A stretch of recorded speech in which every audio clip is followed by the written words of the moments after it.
This is an internal matter. Wherein makikita po kung saan po nagbawas ng kasi walang madadagdag kung walang binawas.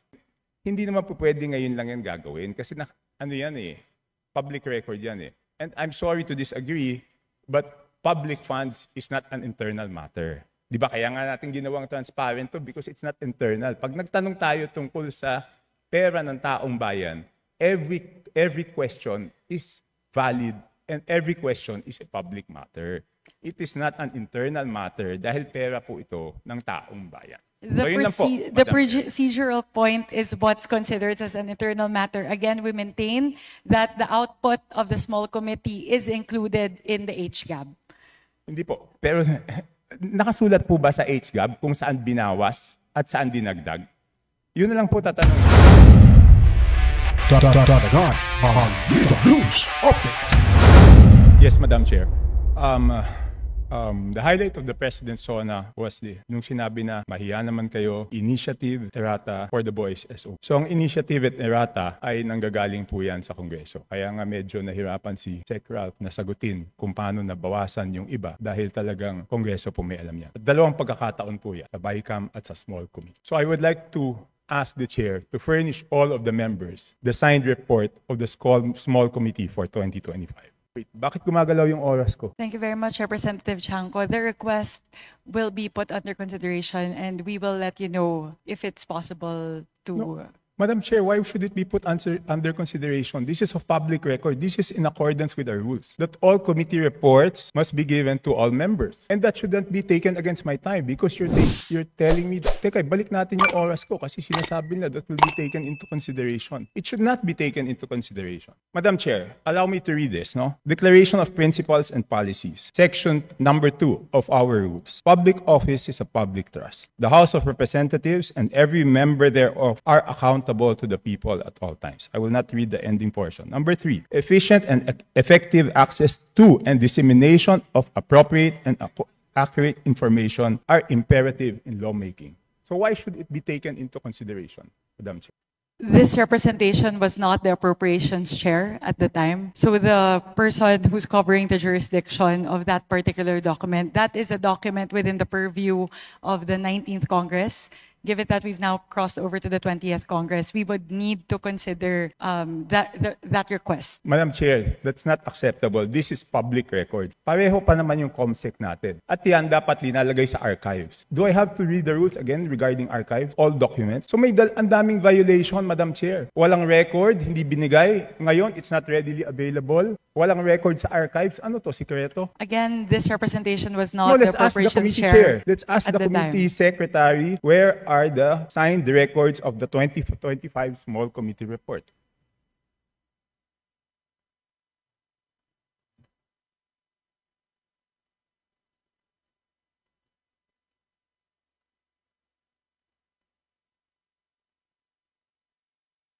Madam Chair, simple lang to. Kung electronic copy, dapat lahat may electronic copy. So dapat i-email sa amin lahat within 5 minutes, di ba?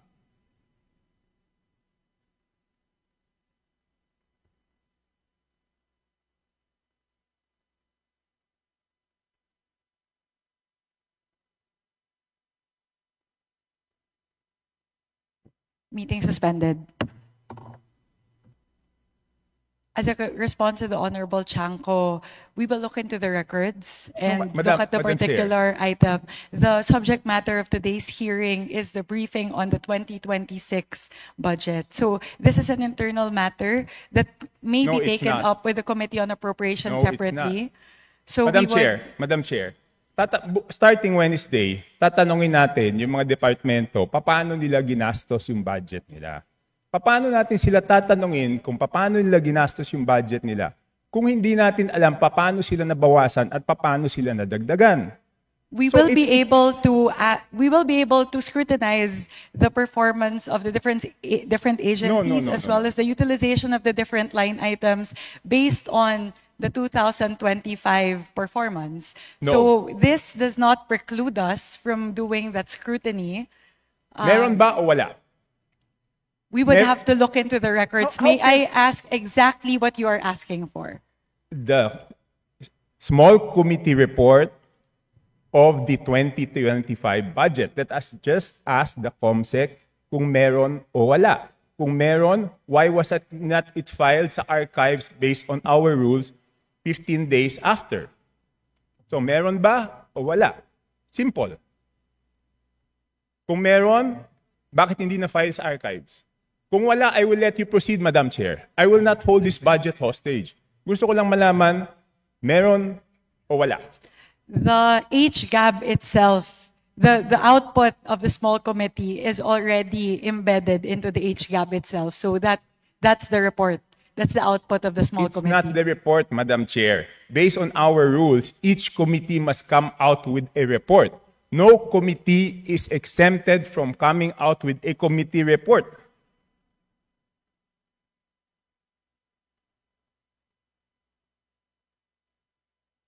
Please check Section 39 of Rule 9 of our rules.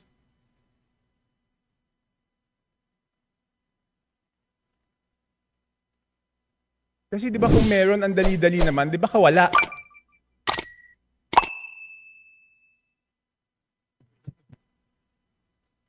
So the small committee is subsumed within the Committee on Appropriations, and it is the Committee on Appropriations who's required to submit the committee report. In this case, the report and the output of the Committee on Appropriations is the HGAB. No, it's not. The HGAB is different from a committee report. Just like any other bill, the bill is different from the committee report. There must be a committee report included to the bill. It is not one and the same. At the point of after the committee hearings are done, the Committee on Appropriations comes out with a committee report, and then it moves to plenary, at which point we approve it and the small committee works. So now the output of the Committee on Appropriations, once that is elevated to the plenary, is the HGAB. No. So there's no other committee report that needs to be furnished by the Committee on Appropriations apart from the HGAB itself. It is not exempted from our rules, Madam Chair. Maliwanag, Section 39.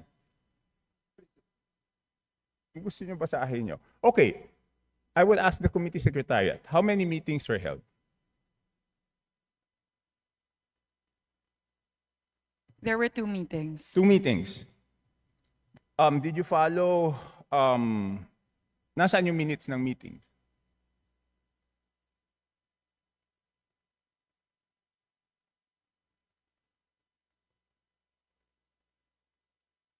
Where were the meetings held? What date?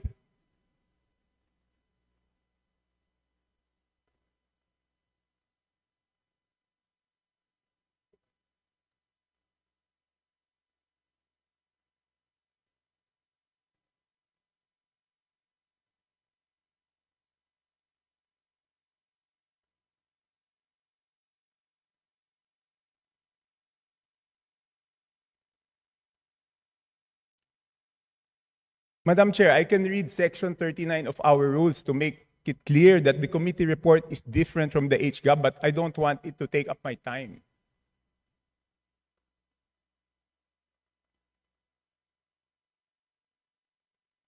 Iba po yun eh, kasi tignan nyo yung BICAM. Di ba may BICAM report? Doon sa BICAM report, teka muna, bait umaandaw yung oras ko? Hindi pa nila natatapos yung isyong rineraise ko. Doon sa BICAM report, nakasulat, okay, yung BICAM report, pinipintasan natin. Pero yung BICAM report, may nakasulat doon kung alin yung nabawasan, alin yung nagdagdagan. Dito sa HGAB, wala tayong makita kung alin yung nabawasan, alin yung nadagdagan. With the indulgence of Representative Chanco, so the COMSEC is currently looking into the specific request as well as the level of detail that you are requesting. No, within 5 minutes, I need the committee report. If we may please move on to the other questions while they're working on this. Yes, I will. But if within 5 minutes wala yan, ibig sabihin wala yan, ngayon palang gagawa yan. Ang gusto natin na committee report is the same as the BICAM. Okay? The same as the BICAM. Nakasulat kung saan binawas, saan nadagdag. Okay, I will mention why it is very important. Okay, ito may 2 distrito, no? At sino ang nag-introduce ng amendment? May 2 distrito, hindi naman to kasalanan ng congressman doon sa distritong yon. ang NEP nila is 2.530 billion. And then, pagdating sa GAA, naging 20.999 billion. Isa pa, 1.508583 billion sa NEP. Pagdating sa GAA, 20.795. So, tapos, ang pinasok lang sa BICAM dito is 5 billion and 4 billion each. So, ang napasok dun sa small committee is 13 billion. Dun sa isa, yung isa 14 billion. So, sino yung nagpasok ng 13 billion na yun at saan tinanggal yun?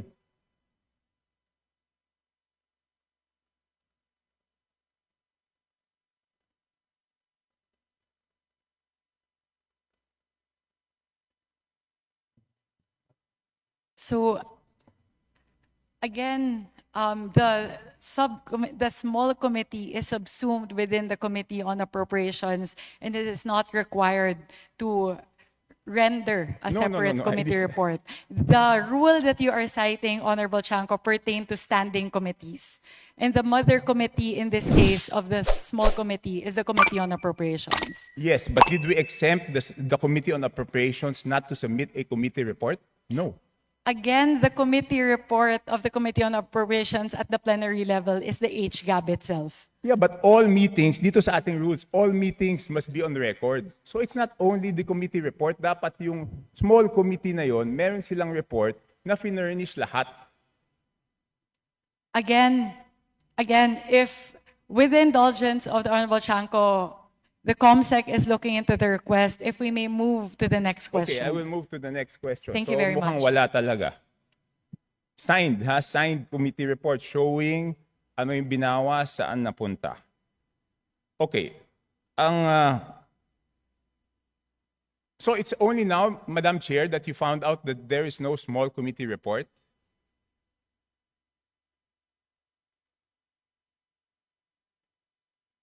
Madam Chair, it's only today that you found out that there's no small committee report? Again, Representative Chanco, I was not the chairperson of the Committee on Appropriations at NIME, nor was I linked to the budget deliberations or the deliberations of the small committee. So this is something that we are looking into based on your query. Okay. So,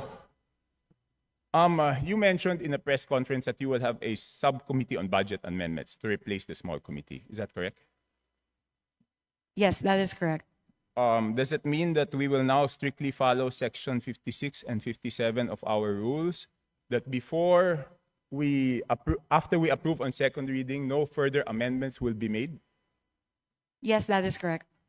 So, lahat ng individual amendments will be tackled before approval on second reading? All amendments of institutional nature will all be included in the version of the bill that will be approved on second reading. No, not institutional. I'm referring to committee and individual amendments. Technically speaking, yes, both committee and individual amendments as moved, as tackled during the period of amendments in the plenary. So after the second reading, wala na pong babaguhin? Yes, that is correct. Okay. Sumunod, sino po ang mga miyembro ng small committee at paano sila pinili? As of now, it's an ongoing discussion. It will not be small. The subcommittee on budget amendments. Yes. So we are looking into representatives nominated by each of the political parties, plus the party list coalition, plus members of the minority. So we are looking at least 10 members. So discussions are still ongoing, so I'm unable to say definitively how many the members are and who the members are. So sinabi niyo po, political parties, majority, minority. That is correct. Bakit wala pong representative ang independents?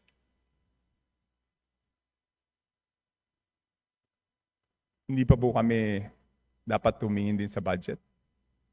That could be considered. Thank you very much for pointing that out, Representative Chanco. So is it a affirmative that the independents will be represented? Okay, next. Lahat po na ba dapat digital na ngayon? Bakit wala pong soft copy ang HGAB? Wala pa pong HGAB Hindi. for Ibig sabihin fiscal yung year 2025. 2025 HGAB, wala pong soft copy yan. So bakit po kaya walang soft copy ang HGAB? Kung yung NEP may soft copy na pinapublish po yung DBM, kung yung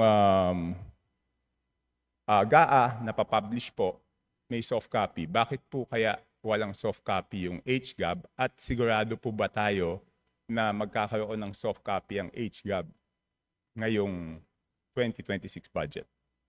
So the requirement of the transmission between the House and the Senate is for hard copies during the 19th Congress. So that's the version that was prepared by the House, because that's the requirement of the Senate in terms of the transmittal. Now, though, we are changing that, and we are now moving more towards a digital format, which will render to the members of the House. Okay, yun lang po. So you commit that doon sa 2026 budget, meron na pong soft copy? Yes, we commit. Ng after third reading? Yes, we commit. Okay. So thank you po. 3 minutes na lang po, tapos na yung 5 minutes. So dapat matanggap na namin yung email ng small committee report, Madam Chair. Again, we will revert back to you on that, Honorable Chanco. Again, the committee secretariat is looking into that. This is something that we can discuss internally. It's an internal matter of the Committee on Appropriations. So I would also not want that to hinder all of the other members to ask their questions pertaining to the 2026 fiscal year budget. So if we can get back to you on that, again, I can also ask the COMSEC to sit down and tackle the request, which we will put under consideration. No, Madam Chair, I don't need to sit down with the COMSEC. I am just requesting that each and every member of the House be given the copy of the small committee report, wherein makikita po kung saan po nagbawas kasi walang madadagdag kung walang binawas. So yun lang po ang hinihingi ko, pakita lang kung saan binawas at saan dinagdag. Yun lang ang hinihingi ko. And hindi naman po pwede ngayon lang yan gagawin kasi public record yan eh. And I'm sorry to disagree, but public funds is not an internal matter. Di ba kaya nga natin ginawang transparent to because it's not internal. Pag nagtanong tayo tungkol sa pera ng taong bayan, every question is valid and every question is a public matter. It is not an internal matter dahil pera po ito ng taong bayan. The procedural point is what's considered as an internal matter. Again, we maintain that the output of the small committee is included in the HGAB. Hindi po. Pero nakasulat po ba sa HGAB kung saan binawas at saan dinagdag? Yun na lang po tatanungin ko, Madam Chair. Pwede pong silipin yung difference ng GAB as filed versus HGAB. Pero dun po sa mismong forma na HGAB, hindi po nakalagay yung mga delta doon. But if you would really want that, to look into the differences, you can compare HGAB as filed for first reading vis-a-vis what's transmitted in the Senate. Madam Chair, 7,000 pages po yun. Paano ko naman babasahin yun? Doon nga sa BICAM, di ba ang ginawa nila, sinamarize nila at sinabi po nila kung ano yung binawas at ano yung dinagdag. So bakit hindi po natin magawa yun? Di ba 7,000 pages, babasahin natin isa-isa tapos hahanapin natin alin yung tumaas, alin yung bumaba. Sa BICAM po, ang ginagawa po nila, sinasummarize, nakasulat po doon. And ang balita ko sa Senate, gagawin nila is aalamin kung sino yung nag-introduce ng bawas at sino yung nag-introduce ng dagdag. And I hope the same will be done in the House, Madam Chair. Noted on that. We will take that into consideration as we move forward with the reforms for the budget deliberations for the 20th Congress. Last question, Madam Chair.